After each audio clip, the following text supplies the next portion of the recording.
Baldwin lies, Baldwin lies. I'm not gonna say everything. I try to say everything in these, but I'm not just gonna repeat Baldwin lies 100 times or whatever. I'm bad at counting. Whatever. Noise coming from inside the coffin. What the hell? A locked to badly finished wooden coffin. It seems that whoever made it was a bit rushed to finish it. Okay, I need to open that thing now. So if I go over here, there's a guy here. And I need to get stuff in the toolbox. Please don't touch my things. Okay, so just have to talk to him. There's a head sweat wipe thing. It's a weird animation. Tell me about this place. Well, the construction of this building was ordered by an Episcopal bishop of Aberdeen in 1805. Tell me about Aberdeen. Okay, this is the one I want. It was the place where I was born and raised, one of the biggest cities in Scotland.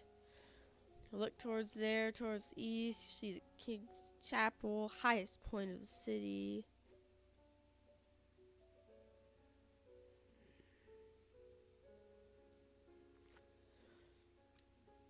So yeah, I can grab the tool and then walk away. Okay. Let's use a nail tool on this thing. I'm not sure. Probably gonna be a jump scare. Yep.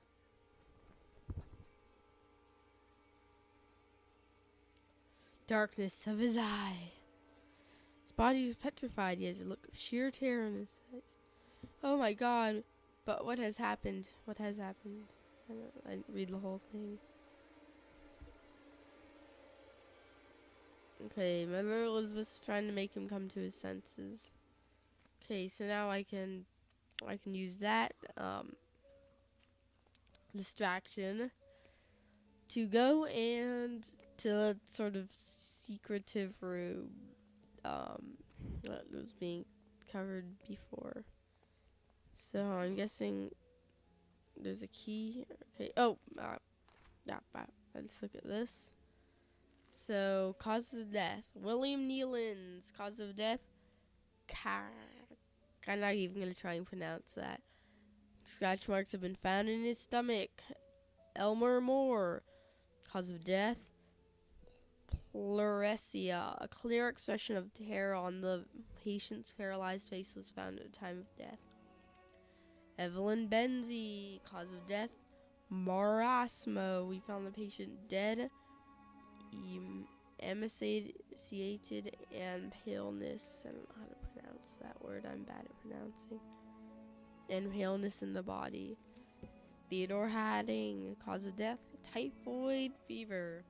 Patient suffered severe hallucinations minutes before death. Screamed and shook until the opiates started to take effect. Lena Ashdown, cause of death: osteoarticular tuberculosis. During the autopsy, we found some strange black marks on his finger. Claude Harris, cause of death unknown. He died while he was sleeping. Nora Dunstan, cause of death respiratory arrest. Ellen Blair, cause of death morphine overdose. Patient committed suicide. Note to the patient: did not seem to have depressive symptoms or suicidal tendencies. Okay, so there's that. I think there's a key on the desk too I need to get. Door's locked. A large, bright, and ornate key. Betting that this opens the door.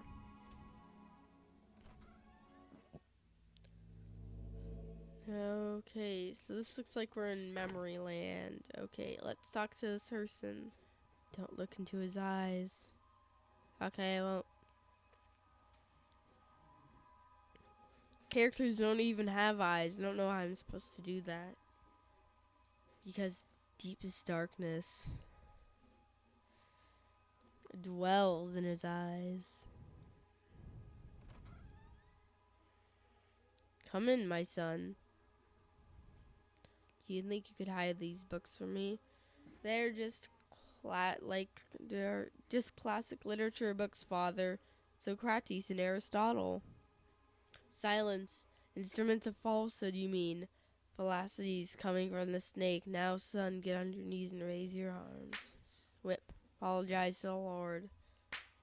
Pray to the Lord. Malum in se. It's mean in Latin evil in itself. Oh, it's an eye. It also glass cracked. Grass cracked again. Probably gonna crack it. Oh no, it didn't. Eye of the bird. What does that mean? Oh, that really cracked. Lord, your eyes burn me. I don't deserve mercy nor forgiveness. Oh Lord, have mercy on my soul. Who are you sending me? Is death to whom you are handing me over? Has my hourglass already run out of sand? Father Ernest. Ernest, it's many years since I last heard that name. Oh, I see. Father, I'm here to be able to remember. You have to help me, I beg you.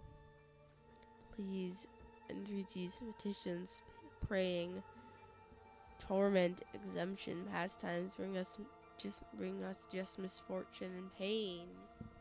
Father Ernest, I was one of your students. One of my old students. You say it's only the Lord who teaches us. We all must follow his dances. I don't know how to pronounce that. I'm bad at pronouncing. I won't even try. And disciplines. Get closer, son. Come pray next to me.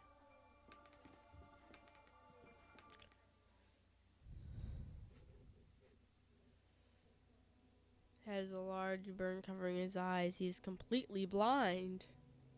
Despite of his decrepitude, extreme thinness and paleness, I can still recognize Father Ernest. He seems far away, like in another world. Glory to the Father, and the Son, and to the Holy Spirit, as it was in the beginning, is now, and ever shall be. Now, my son, tell the Lord which one is his voice, the sharp sword, the wise quill, or the delicate petal. Let's try the wise quill. No, you're enveloped by sin.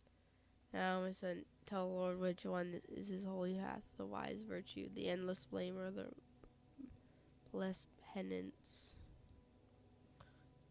No, your soul is embraced by the darkness. Now, my son, tell the Lord who you are, the faceless pilgrim, the gate guard, or the lost seaman. Let's see. The faceless pilgrim. Let's see what that does. No. There is no salvation in the Lord for your soul. Now leave me alone. I have to purify my soul. Okay. Let's see, so do we have to get an item in here? I know you're there. Get out of my room. Let's see.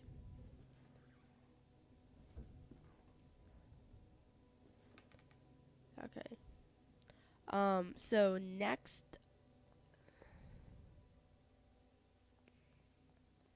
up, I think I have to go and see what do I have to do next here.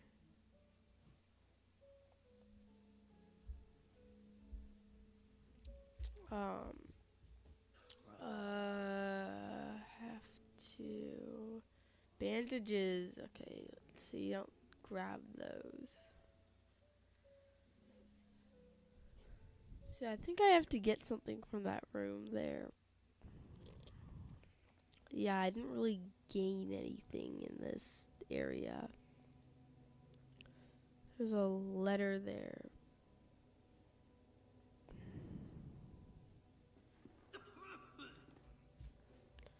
Yep, so I get a razor. So I have the razor. It's like bloody.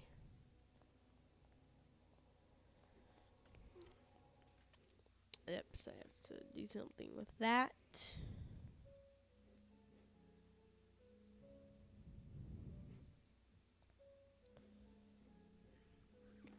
See, so there was this.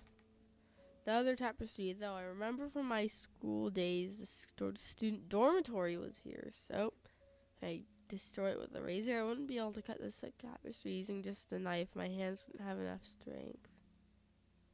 Using a wooden stump as a handle, I can use this to cut. Okay, so now I can break this. Now I can enter the dormitory and have another memory flashback.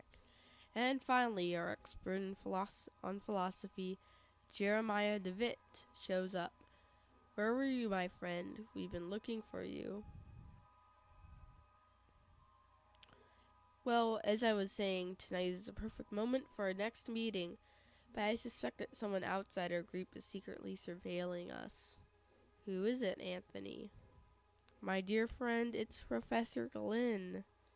Do you mean Father Ernest? Certainly, no doubt about it. Therefore, dear colleagues, I've decided to change the venue for tonight's meeting. Have you noticed the lounge between the small door of the dining room? I have believed convenient to borrow the key for our necessities. You already know at 12 o'clock. You'll find the door open and I'll be inside in the lounge. That's it, my dearest colleagues. Videtni Quisquiat.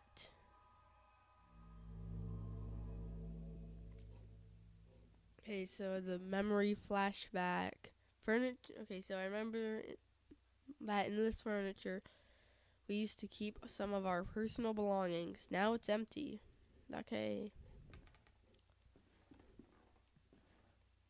The walls are in complete disarray. I could probably punch through it if I tried. Maybe I'll try that. See, I'm gonna take a nap.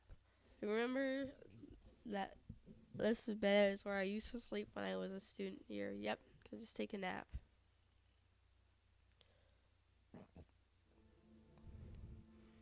Oh, whoa, where is it? How long did I sleep? Mr. Rabbit was jumping through the forest in a warm spring afternoon. Okay. When going through a bush, Mr. Rabbit ran into Mr. Wolf, Mr. Vulture, and Mrs. Snake, who were having a heated argument.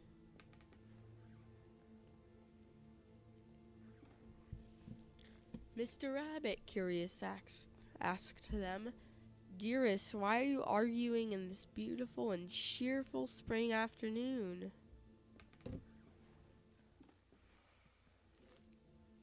Mr. Wolf answered politely, What we are trying to decide here is who of us will have the pleasure to eat you up.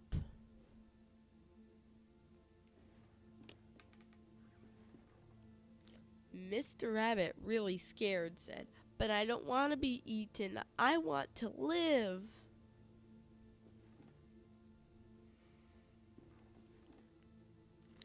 To which Mrs. Snake answered, smiling, That's impossible to happen, Mr. Rabbit, since we all, both you and us, are going to die sooner or later. Don't you think so?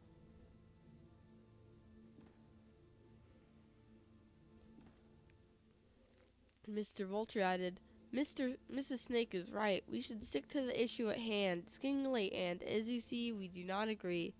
Do you want to help us decide, Mr. Rabbit? Who would you suggest as the one to eat you? After thinking about it for a while, Mr. Rabbit came up with an idea and carefully said, I got it. Why not organize a race? The first who arrives at a forest clearing will have the privilege to eat me. No doubt Mr. Wolf can run at high speed, but Mr. Vulture can go flying and avoid any obstacle. I'm sure that Mrs. Snake knows all the shortcuts within the forest. I guess the competition is balanced. What do you think?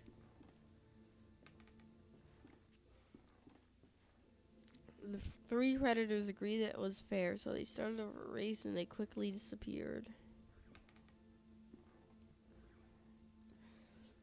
Mr. Rabbit, happy to trick them, started running at high speed in the opposite direction of the predators, who, eager to prove their worth, didn't realize a trick. Let's see what happens to Mr. Rabbit next, though.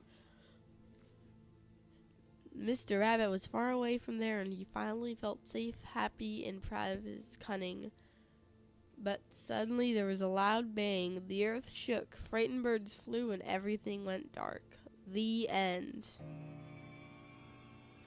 Okay. An Impossible Love.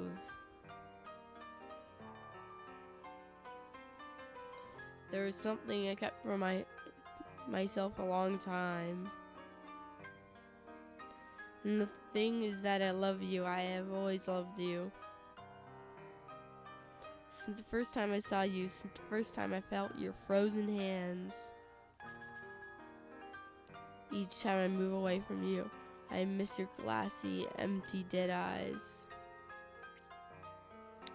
I miss your rough hair, your grayish skin, your stench. But our love just can't be. It's an impossible love. The end. No, not again. How long have I been sleeping? What was all that about? In the nightmare, I found a place in my memories. Dusty mirror. Furniture again. Can I break through the wall? No, I can't.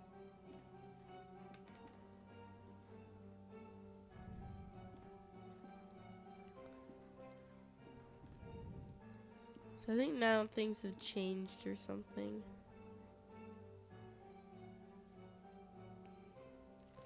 Okay, this seems the same.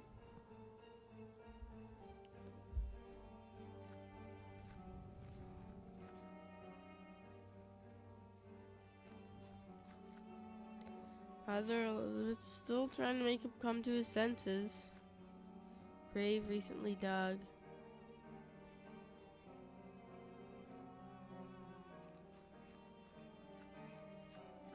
Okay, let's see what's this way. So the guy definitely doesn't seem to be working on the thing anymore.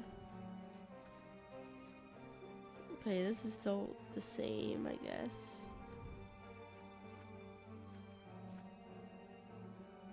Nothing else inside the mailbox.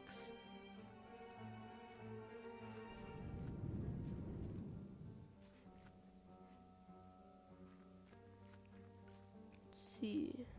Let's check everywhere to make sure nothing's changed. I was napping. Oh, looks like the guy's definitely changed. So, nun's habit and walking stick. These did not belong to the nun I spoke to by the window. But where did she go? Okay, can I take something? Oh, I can't take something.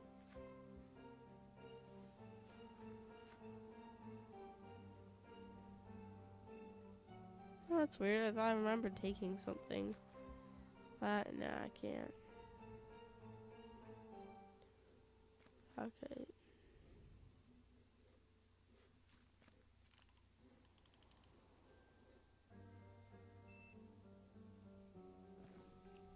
I don't think you actually end up using the music box again in the game.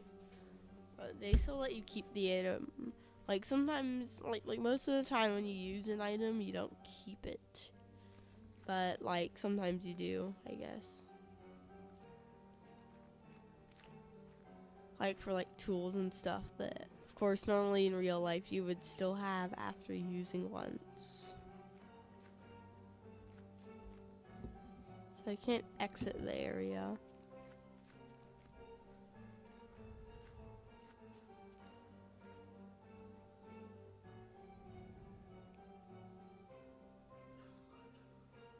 Any changes here?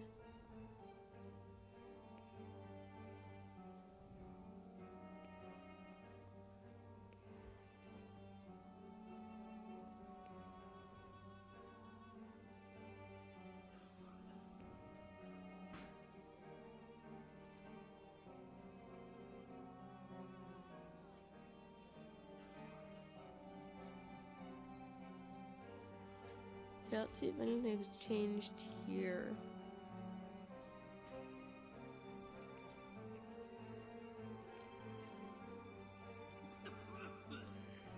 Nah, it doesn't look like it. Okay.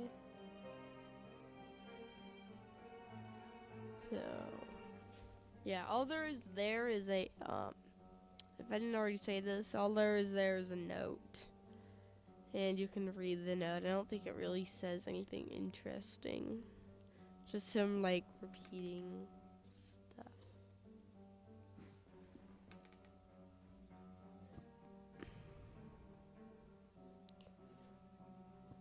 Okay, nothing in this room.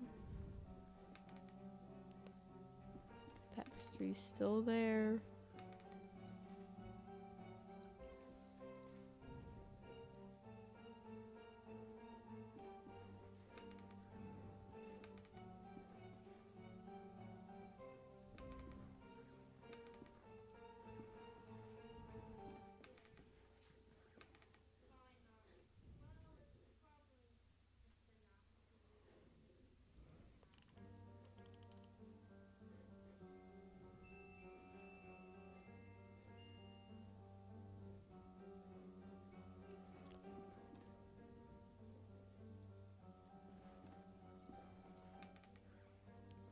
I don't think there's anything in that room. I think there must have been a door or something that opened up.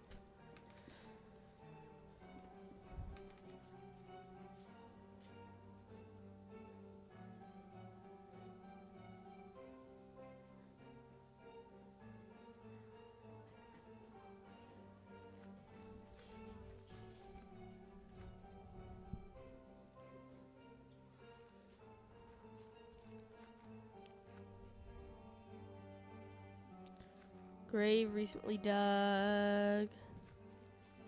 Nothing that way.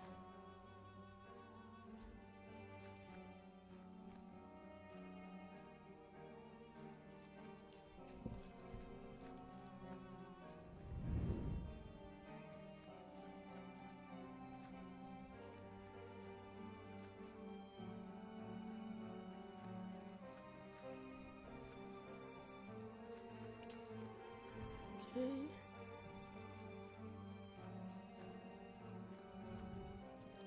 Yes, I think there's a way to get to a basement somewhere here.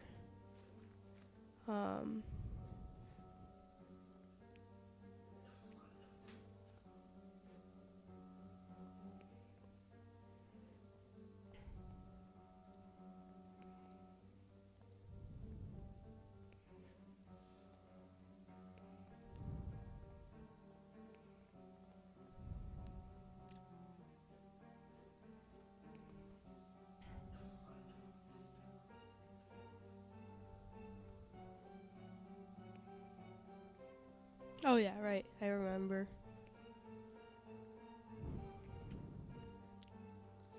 So you have to go in this room.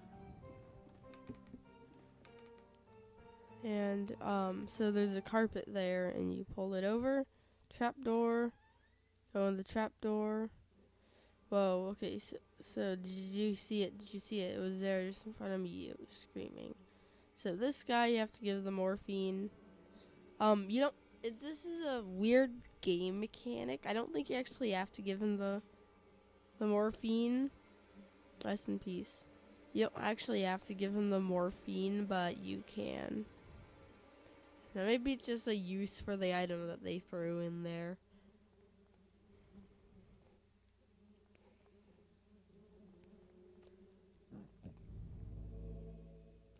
Okay, memory time.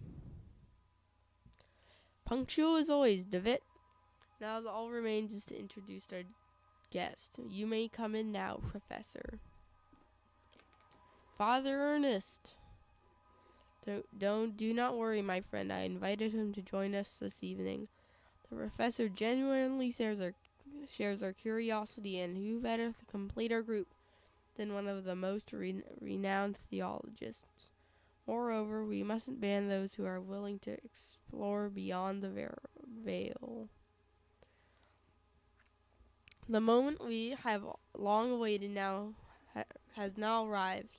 Please, all of you, take a seat, and we shall begin the procedure.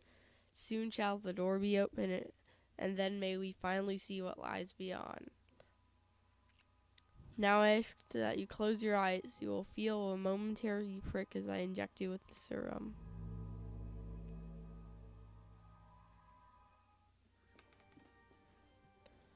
Okay. Whoa. Even after all these years, I have not forgotten your voice. You are the fourth witness. I remember now what happened. What is that we saw?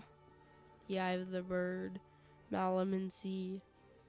What happened to us was that we witnessed. You must tell me, you must make me understand what my mind could not fathom. Was our curiosity that damned us? We opened that which should not be opened. In doing so, we shortened the veil that separated our world from his.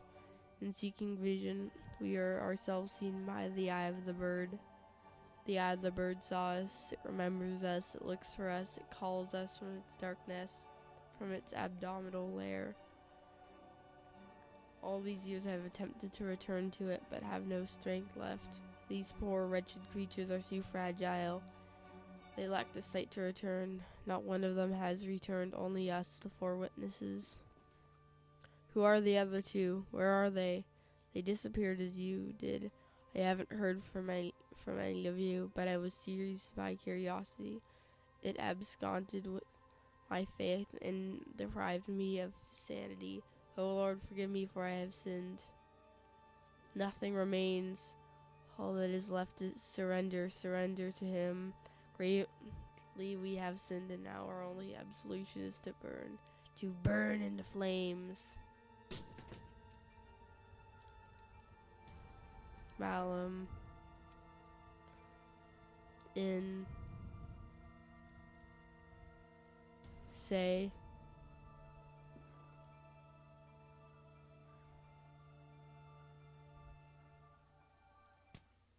oh.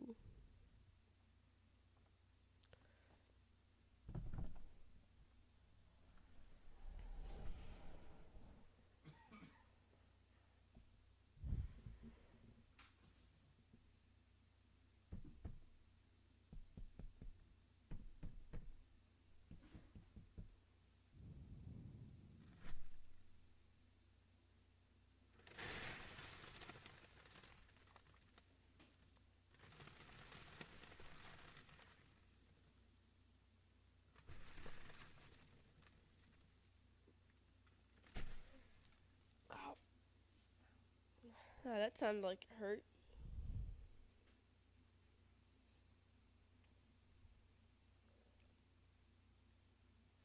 The adventure continues in Chapter 3.